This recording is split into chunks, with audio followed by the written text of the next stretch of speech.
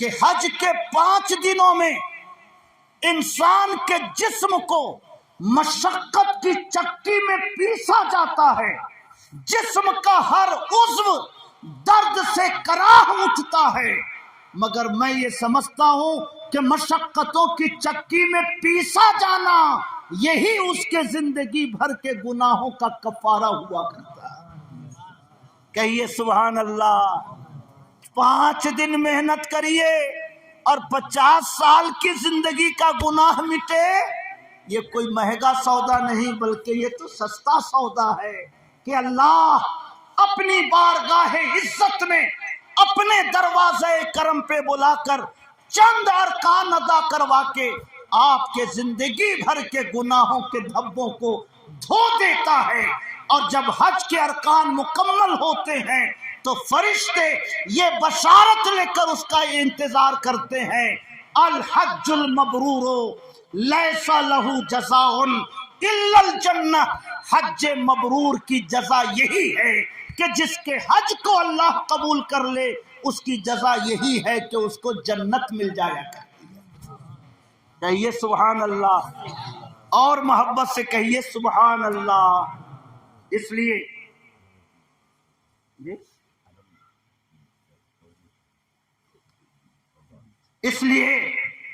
یہ موقع اللہ کے بڑے فضل و کرم سے ملا ہے، اس موقع کو ہاتھ سے بالکل نہ جانے دیجئے اور ایسا حج کر کے آئیے، ایسا نیک بن کر آئیے کہ آپ کو دیکھ کر دوسروں کے دل میں بھی شوق پیدا ہو کہ جب اعجاز اتنے اچھے ہو گئے حج کے بعد تو سراج ملت کتنے اچھے ہوئے ہوں گے، وہ اتنے اچھے ہو گئے تو ان کے استاذ حافظ ملت کتنے اچھے ہو گئے ہوں گے، اور جب حافظ ملت کی یہ شان ہے تو صدر الشریعہ کتنے اچھے رہے ہوں گے، اور جب ان کی یہ شان ہے تو اعلیٰ حضرت کتنے اچھے رہے ہوں گے۔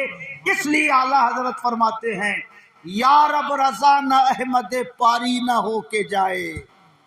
جب اعلیٰ حضرت اپنی نعت میں آخری شعر لکھتے ہیں تو دعا کرتے ہیں مولا احمد رضا تیرے حبیب کے در پر آیا ہوا ہے، پورنکا احمد رضا بنا کر واپس مت کرنا، بلکہ مولا تو اپنے کرم سے احمد رضا کو نیا احمد رضا بنا کر اپنے حبیب کے در سے واپس فرمانا۔ یا رب رضا نہ احمد پاری نہ ہو کے جائے، پرانا احمد رضا نہیں، نیا احمد رضا بنا کے بھیجنا۔ یا رب رضا نہ احمد پاری نہ ہو کے جائے، یہ بارگاہ تیرے حبیب ابر کی ہے، توفیق دے کے آگے نہ پیدا ہو خوئے بد، تبدیل کر جو خصلت بد پیشتر کی ہے۔ مولا توفیق دے کہ آنے والی زندگی میں کوئی گناہ نہ کروں، اور جو پچھلی زندگی میں گناہ ہو چکے مولا تو ان گناہوں کو معاف فرما دے، احمد رضا کو ایک نیا احمد رضا بنا کر اپنے حبیب کے در سے واپس فرما۔ سبحان اللہ۔ اعلیٰ حضرت کے حج کا واقعہ مفتی اعظم ہند نے الملفوظ 3 حصے میں لکھا ہے، پورا واقعہ لکھا، کہاں کس عالم سے ملاقات ہوئی، کہاں کس عالم سے بحث ہوئی، کس لائبریری میں کیا فتویٰ لکھا، کس عالم نے اعلیٰ حضرت سے اجازت لی، کس نے اعلیٰ حضرت کو اجازت دی، ساری چیزیں لکھی ہیں۔ مگر کتنا عمرہ اعلیٰ حضرت نے کیا، کتنا طواف اعلیٰ حضرت نے کیا، حج کے ارکان میں کیا کیا باتیں ہوئیں، ایک شبد اس مسئلے میں نہ اعلیٰ حضرت نے لکھا نہ اعلیٰ حضرت کے شہزادے نے لکھا۔ کیا سمجھ میں آیا؟ کیا سمجھ میں آیا؟ کرنے کی دریا میں ڈال، کرنے کی دریا میں ڈال، وہاں سے آ کر یہ مت یاد رکھیے گا کہ میں نے اتنا عمرہ کیا ہے، میں نے اتنا قرآن پڑھا ہے، میں نے اتنی نفل نماز پڑھی ہے، میں نے اتنا روزہ رکھا ہے، ساری نیکیوں کو بھول جائیے۔ آنے والے پوچھیں گے کتنا عمرہ ہوا، کہیے جو بن پڑا اللہ کے فضل سے کیا، اب وہ قبول کر لے تو اس کی مہربانی ہے، بس اتنا کہہ کر چپ ہو جائیے، کیونکہ کوئی بھی بندہ جب اپنی نیکی کو بندوں میں پھیلاتا ہے تو اس نیکی کی اہمیت خدا کی بارگاہ سے گھٹتی چلی جاتی ہے اور بندہ اس عبادت کی برکتوں سے محروم ہوتا چلا جاتا ہے نا۔ اس لیے سب لوگ دعا کیجیے اللہ پاک ہمارے دینی بھائی اعجاز احمد صاحب کے سفر کو قبول فرمائے۔ یہ سفر کر رہے ہیں اپنے والد کریم کے حج بدل کے طور پر، اس لیے یہ لحاظ رکھنا ضروری ہے، طواف کریں تو ان کا نام لیں، سعی کریں تو ان کا نام لیں، کنکری ماریں تو ان کا نام لیں، عرفات کے لیے چلیں تو ان کا نام لیں، لبیک کہیں تو ان کا نام لیں، کہیں بھی ان کا نام ہٹنا نہیں چاہیے، کیونکہ آپ اپنا حج نہیں کر رہے ہیں بلکہ اپنے والد کریم کا حج بدل کر رہے ہیں۔ اور کبھی بھول سے کنکری مار کے چلے آئے، بعد میں یاد آیا کہ ہم نے تو شرف الدین صاحب کا نام نہیں لیا، تو دوبارہ جا کر کنکری ماری، پہلی والی کنکری آپ کی انویلڈ ہو گئی، دوبارہ جا کر اس کی قضا کیجئے۔ میں شرف الدین ابن فلاں کی طرف سے کنکری مارنے کی نیت کرتا ہوں، میں شرف الدین ابن فلاں کی طرف سے طواف کی نیت کرتا ہوں، میں شرف الدین ابن فلاں کی طرف سے سعی کی نیت کرتا ہوں۔ جتنے ارکان حج ہیں ہر رکن کی ادائیگی میں ان کا نام لینا بالکل کمپلسری ہے آپ کے لیے، سمجھ رہے ہیں؟ بالکل کمپلسری ہے۔ حج بدل والوں کو حکم ہے کہ جب تک حج نہ ادا کر لیں عمرہ نہیں کر سکتے ہیں، اگر حج سے پہلے عمرہ کریں گے تو یہ اجازت کی خلاف ورزی ہوگی، اس لیے ہمارے شرف الدین صاحب اپنے بیٹے سے کہہ دیں کہ تم جیسے چاہو میری طرف سے حج بدل ادا کرو، عمرہ کرو، تم حج کرو، نفل نمازیں پڑھو، جیسے چاہو میری طرف سے تم حج بدل ادا کرو، تاکہ حج بدل سے پہلے بھی عمرہ کرنا ہمارے اعجاز صاحب کے لیے جائز ہو جائے۔ سمجھ رہے ہیں میری بات؟ ان کے لیے بہت کام کی بات، چونکہ آپ تو وہاں گئے نہیں اس لیے آپ کو یہ اندازہ نہیں ہو رہا ہوگا، چونکہ حج کے ارکان اتنے مشکل ہیں کہ بڑے بڑے عالم جب تک بہار شریعت نہیں دیکھتے ہیں ان کو سمجھ میں نہیں آتا۔ ایک پٹنہ کے عالم ہیں مولانا ثناء المصطفیٰ صاحب، ان کا فون آیا میرے پاس سال 1.5 سال پہلے کہ پٹنہ سے ایک حاجی صاحب حج کے لیے گئے ہوئے ہیں، ان کا فون مکے سے آیا ہے کہ کسی حاجی مفتی صاحب سے یہ سوال پوچھ کر ہم کو جواب دیجیے، سمجھے؟ تو ہم نے ان سے کہا کہ مفتی کافی ہے جواب دینے کے لیے، تو یہ حاجی کی قید کیوں لگا رہے ہیں؟ تو کہا نہیں، وہ کہہ رہے ہیں کہ کتاب میں پڑھ کر پڑھنے والا عالم جواب نہیں دے پائے گا، جو یہاں آ کر موقع پہ دیکھا ہو وہی بتا سکے گا کہ یہاں پہ کیا کرنا ہے، کیسے کرنا ہے، سمجھ رہے ہیں؟ اس لیے ہمارے علماء وصیت فرماتے تھے کہ جب بھی جاؤ تو بہار شریعت کا 6ٹھا حصہ لے کر اپنے ساتھ میں ضرور جاؤ، جہاں کوئی بات کھٹ کے اس کو فوراً نکال کے پڑھو۔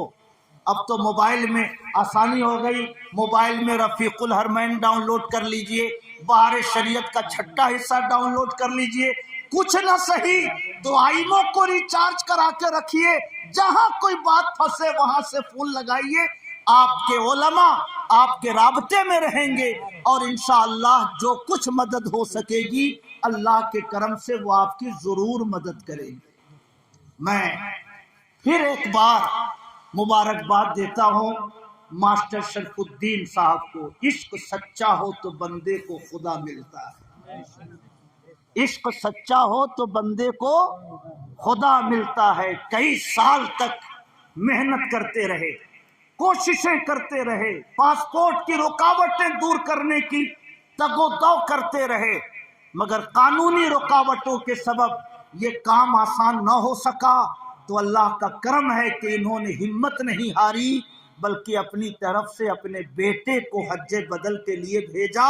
اللہ کا شکر ہے کہ انہیں بھی حج کی برکتیں مل جائیں گی، اللہ کا شکر ہے کہ ان کے بیٹے کو بھی خانہ کعبہ کا دیدار میسر ہو جائے گا۔ کہیے سبحان اللہ۔ وہ دن خدا کرے کہ مدینے کو جائیں ہم، خاک در رسول کا سرما لگائیں ہم، مدینے جائیں پھر آئیں، مدینہ پھر جائیں، تمام عمر اسی میں تمام ہو جائے۔ جی میں آتا ہے کہ آنکھوں سے لگا لوں ان کو، حاجیو تم نے جن آنکھوں سے مدینہ دیکھا۔ سبحان اللہ۔ تاج محل جتنا خوبصورت نہیں ہے، اس کا فوٹو اس سے زیادہ خوبصورت ہے، مگر گنبد خضرا اتنا خوبصورت کہ آج تک جیسا